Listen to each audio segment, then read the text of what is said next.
Bugun O'zbekiston Respublikasi Prezidenti Shavkat Mirziyoyev to'qimachilik va charm sanoatidagi islohotlar natijadorligini yanada oshirish chora-tadbirlari bo'yicha yig'ilish o'tkazdi.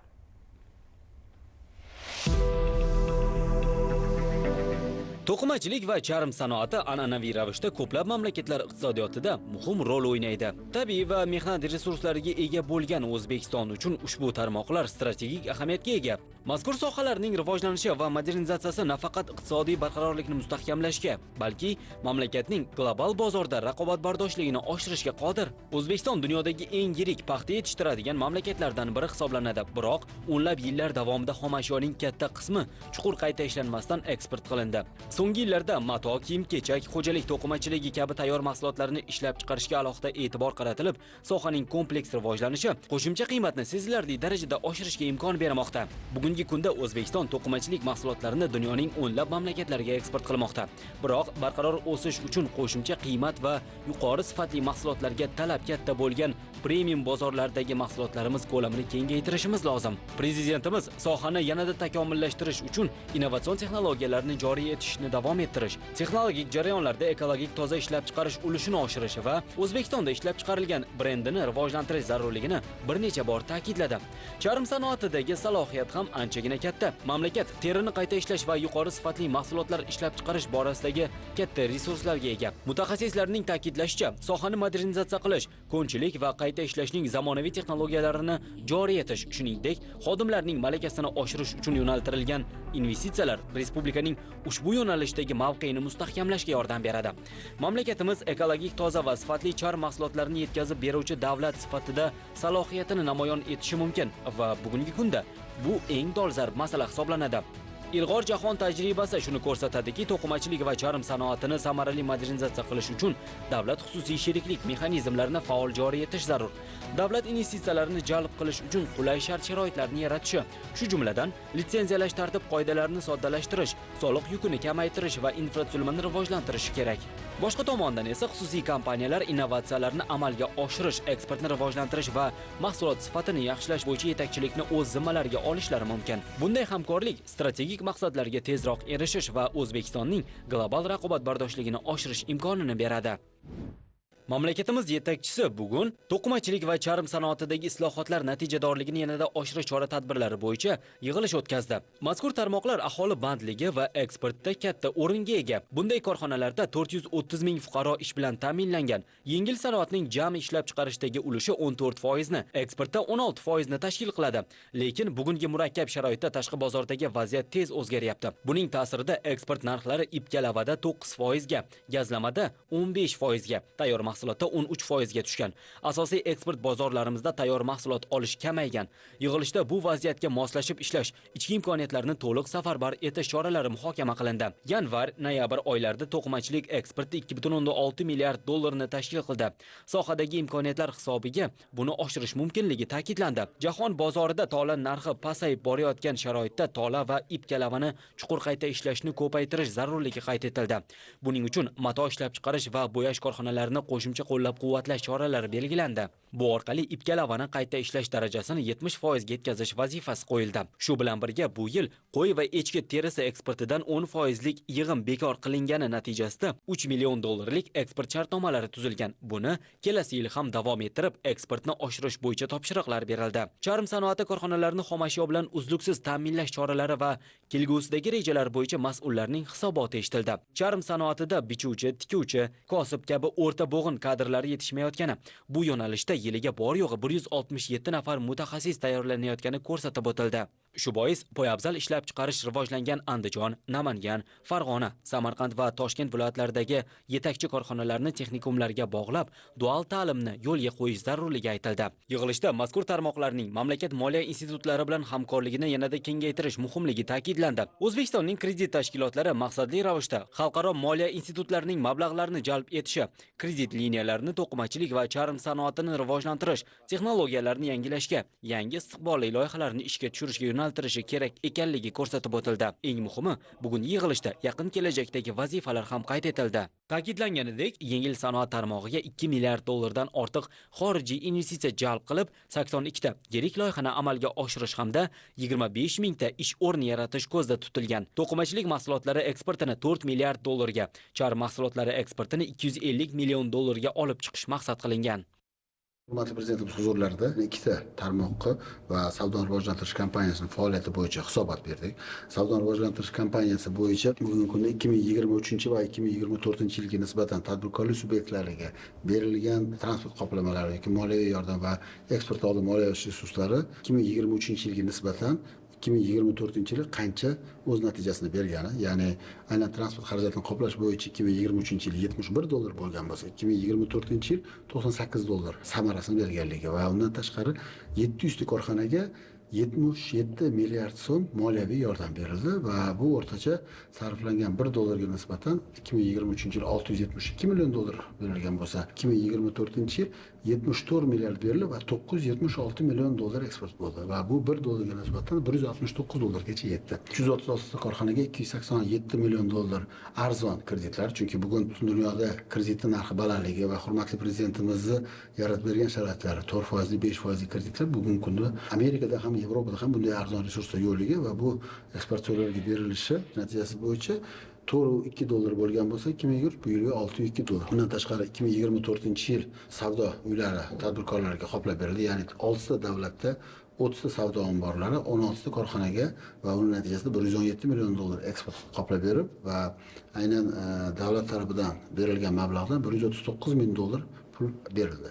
Endi 2025 yilga tadbirkorlarimiz o'zining mahsulotini borib ombor xarajatlari, savdo uylari xarajatlarini davlat tarafidan qoplab berish mexanizmi borligi natijasida vazifa qilib oldiki, 16 ta davlatda 56 savdo ombori 60 ta korxonani olib borib joylashdi. 120 million dollar qo'shimcha eksport imkoniyati yaratiladi. Prezidentimizning huzurlarida to'qimachilik sanoati bo'yicha tadbirkorlar tarafidan yig'ilgan muammo va takliflarni hisobotini berdik. Davlat rahbari tarafidan noyabr oyi oxirida dekabrda 2024 yil tadbirkorlar bilan sarhisob va 2025 yilga tadbirkorlarga qanday sharoit yaratib berilsa, ular qo'shimcha ishchi o'rin, qo'shimcha investitsiya va qo'shimcha eksportda yo'lga qo'yish va vazifa olishini bo'yicha topshiriq bergandilar va bugun mana shu to'qimachilikda yig'ilib qolgan asosiy takliflardan biri bu Jahon savdo tashkilotlariga 2025 yil 1-yanvardan chiqarilgan qaror natijasida foyda solig'i bekor bo'lishi, undan tashqari tayyor kiyim tikuvchilik korxonalarida ijtimoiy soliq 1%, 12% qayta tiklanishi. Shu muammolar tadbirkorlar yig'ilgan edi va biz tadbirkorlar bilan oxirgi bir haftada gaplashib, ya'ni buni cho'zilishini yangicha tizimi, birinchi o'rinda buni ijtimoiy soliq emas, buni daromad solig'idan 12% bir qilib berishi, ijtimoiy soliq esa 12% gacha qolishi va undan tashqari foyda solig'ini esa 1% ga qilib berilishi. Bu sohada bugungi kunda 3608 ta korxona faoliyat yuritib, 286 mingta korxona faoliyat yurityapti. Bu avvalambor davlat rahbarining to'qimachilik sohasini yanada tezroq rivojlanishi, qo'shilgan qiymat yaratish uchun yana berilgan ko'maklari va buni bu taqdimotimizning davlat rahbari ma'qullab, qo'llab-quvvatladilar. 2025 yili 2 milliard dollar investitsiya loyihalari, 976 million dollar loyihalarni ishga tushirilishi, 23 mingta ishchi o'rin paydo bo'lishi va undan tashqari Yuqori Chirchiq va Andijon viloyati Paxtaobod tumanlarida 24 mingta alohida ishchi o'rnini ta'minlash bo'yicha loyihalarni taqdimotini qildik va yilning yakunigacha buni to'liq ishga tushirishimizni hurmatli prezidentimiz oldida vazifa qilib oldik. Hurmatli prezidentimiz rahbarligida charm sanoat sohasida qilinayotgan ishlar, yengil sanoat sohasida qilinayotgan ishlar, mavjud muammolarni hal qilishda qanday imkoniyatlarimiz borligi, hozirgi kunda mana O'zbekiston xalqaro jahon savdo tashkilotiga a'zo bo'layotgan paytda ushbu sohalarning oldida qanday risklar mavjudligi, qanday qilib tannarx kamaytirib eksportni rivojlantirishimiz mumkinligi to'g'risida, aholi bandligini ta'minlash to'g'risida muhokama yig'ilishi bo'lib o'tdi. Bunda charm sanoat sohasiga mana Xalq banki biriktirilgani uchun bizga bir qancha topshiriqlar berdi.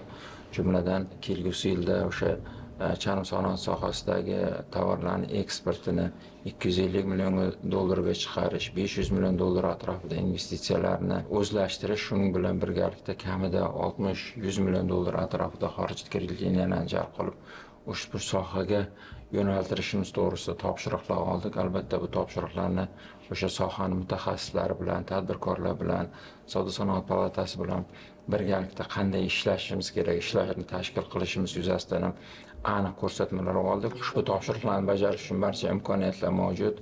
Chunki O'zbekistonda eng asosiysi yetarlicha xom ashyolar bor va yetarlicha ishchi kuchi bor. Biz faqat bularga endi yangi texnologiyalarni, yangi bilimlarni, yangi dizaynlarni va arzon, eng asosiysi moliyalashtirish manbalarini topib beradigan bo'lsak, albatta bu ishlarni qilishimiz tabiiy ravishda mumkin.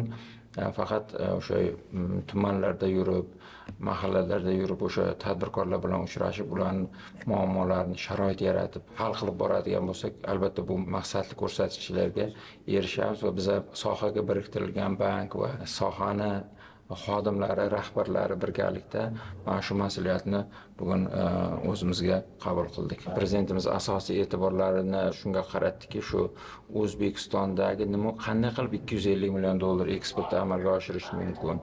Chunki bu birinchi navbatda juda ham ko'plab xom ashyolar tayyor mahsulotga yetkazilmasdan sotilayotganligi, buni oxirgi mahsulotga yetkazish kerak, xom ashyodan tayyor mahsulot ishlab chiqish kerakligi, yangi bozorlarni topishimiz kerakligi to'g'risida va bunga erishish uchun bizning bankimizga yetarli miqdorda moliyaviy mablag'lar ajratib, mana shunaqa aniq ko'rsatmalarni berdi. Davlat rahbari to'qimachilik sohasidagi erishilgan natijalar va kelasi yilga vazifalarga bag'ishlangan taqdimot o'tkazdilar. Taqdimotda biz bu yilga erishgan natijalarimiz, har bir muammoga birma-bir to'xtalib, hurmatli prezidentimiz har biriga yechim qilib berdilar va kelasi yil uchun ham zamin yaratib berdilar. Kelasi yilda sohada investitsiyalarni kengaytirish, eksportni kengaytirish bo'yicha aniq vazifalarni belgilab, har bir korxona bilan alohida ishlab, ularning masalasini hal qilib, ularning loyihalarini qo'llab-quvvatlash orqali ishlab chiqarishni kengaytirish, buni natijasida eksportni kengaytirish uchun hamma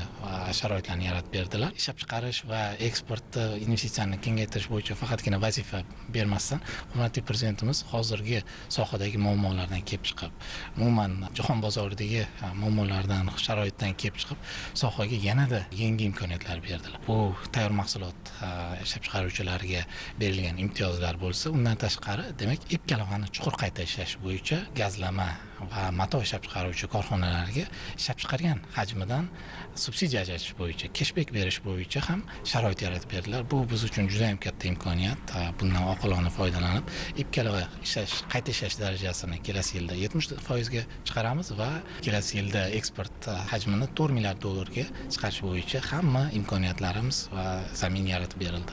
Prezidentimiz tomonidan o'tkazilgan charm sanoat sohasiga bag'ishlangan yig'ilishda charm sanoat sohasidagi mavjud imkoniyatlarni yanada qo'llab-quvvatlandi. Ya'ni sohaga berilayotgan imtiyozlar, davlat tomonidan qo'yilgan preferensiyalarni amaliyotga joriy qilinganligi va uni o'zidan nima natija berganligi haqida to'xtalib o'tildi va 2024-yilda amalga oshirilgan ishlar sarhisobi bo'ldi. Ya'ni aytadigan bo'lsak, sohada tannarxi pasaytirish evaziga importni qisqartirish, ya'ni mahalliylashtirish darajasini oshirishga urg'u berildi. O'zbekistonda hozir charm sanoat sohasi rivojlangan bir davrda hududlarda kichik sanoat zonalarini tashkil etish, bu yerda investitsiya loyihalarini hududda imkoniyatdan kelib chiqqan holda loyihalarni maqbul joylashtirish vazifalari berildi.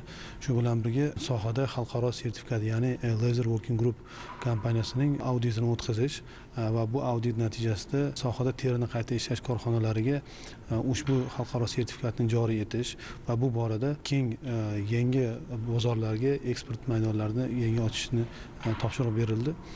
Bu bilan birga sohada mono markazlarni tashkil qilish, ya'ni dual ta'limini yo'lga qo'yish orqali o'rta kasb bo'g'indagi o'quvchilarni kasbga o'rgatish, bir vaqtda o'zida 3 kun ish va 3 kun o'qish tartibini joriy qilish orqali qo'shilgan qiymatli mahsulot ishlab chiqarishni yo'lga qo'yish ham ko'rsatib o'tildi va albatta 2025-yilga oldimizga juda ham katta marralar va vazifalar belgilandi. Bu sohada belgilangan imkoniyatlardan kelib chiqqan holda 2025-yilda qariyb 500 million dollarlik investitsiya loyihalarini amalga oshirishimiz, buni kelgusi yillarda qo'shilgan qiymatli mahsulot ishlab chiqarish borasida, ya'ni eksportni ham rag'batlantirish masalalari ko'zda tutilgan. Bundan tashqari prezidentimiz tomonidan xalqaro tajribani o'rganish, ya'ni Turkiya, Vyetnam, Pokiston kabi davlatlarning tajribalari asosida bu yerlarda ikki taraflama hamkorlikni rivojlantirish va o'sha tajriba asosida sohani kelgusi strategiyasini ishlab chiqish va bu borada o'z takliflarimizni prezidentga taqdimot ko'rinishida aytishimiz belgilab berildi. Bu nima beradi? Sohada yangi qo'shimcha ish o'rinlari yaratiladi. Yangi qo'shimcha investitsiyalar, ya'ni foizi qariyb hozirgi 1 baravar, ya'ni 2 baravar oshadi. Ya'ni sohada qo'shilgan qiymatli mahsulotlarning ulushi xom ashyoga nisbatan qariyb to'liq quvvatga ishlashi ta'minlanadi.